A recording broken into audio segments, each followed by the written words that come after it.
அவங்களுக்கான காதல், திருமணம், குழந்தை பேரு இந்த மாதிரி விஷயங்கள்லாம்.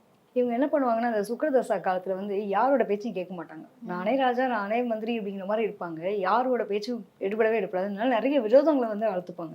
உறவினர்கள்ட்ட இருந்து பிரிஞ்சு இருக்கிற மாரி சூழ்நிலைகள் அமையும். பேரண்டா இருந்தா கூட அவங்க கூட வந்துட்டு பெருசா இணக்கமா இருக்க மாட்டாங்க.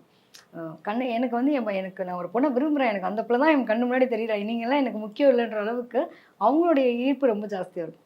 ஸோ, இப்ப அந்த டைம் ஆஃப் பீரியட்ல வந்து உறவுகள இழக்கக்கூடிய சூழ்நிலைகள இந்த டைம் ஆஃப் பீரியட் குடுக்குது. சுக்கிரதசா காலம்.